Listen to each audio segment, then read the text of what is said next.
everyone and welcome back. Today we will be understanding the working of a DC motor with this experiment. So firstly I will place the DC motor over here. This is a DC motor.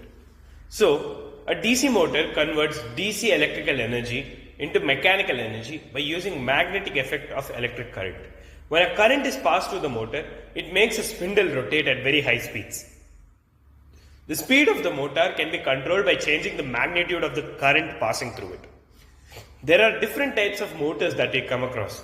Motors are usually useful as they can make wheels rotate using electrical energy, and all transportation systems and big machines in factories depend on these types of motors. So remove the motor from the board.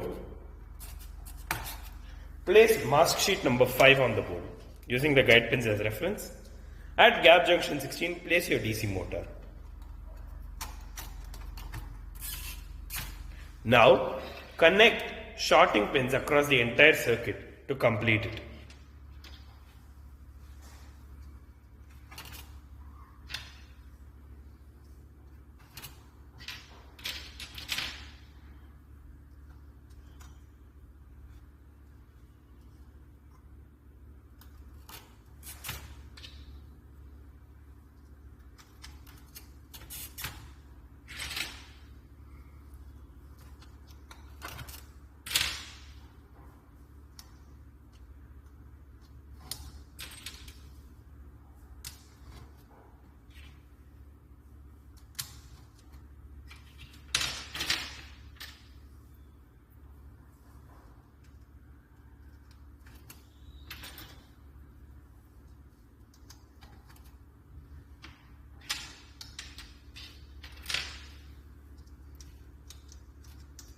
Once this is complete, place your DC source on the circuit.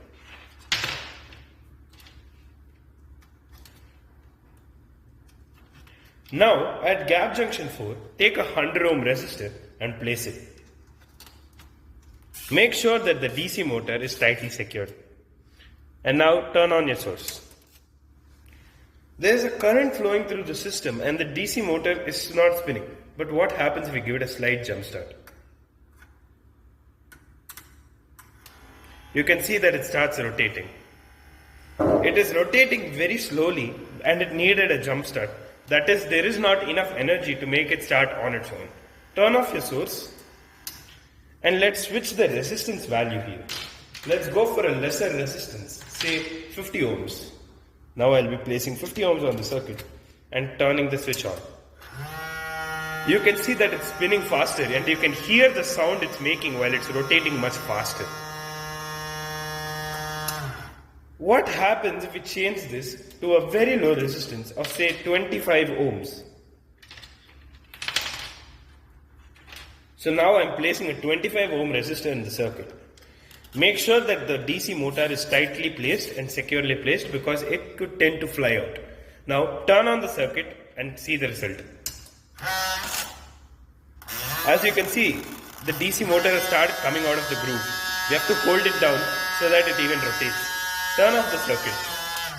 So what did we learn from this? We learned an electric DC motor converts electrical energy into rotational energy to move wheels and machinery. Its speed can be controlled by controlling the current flowing into it by using a variable resistor or changes in resistance in series. I hope you understood this concept and had fun while doing this experiment. Let's meet again. Thank you.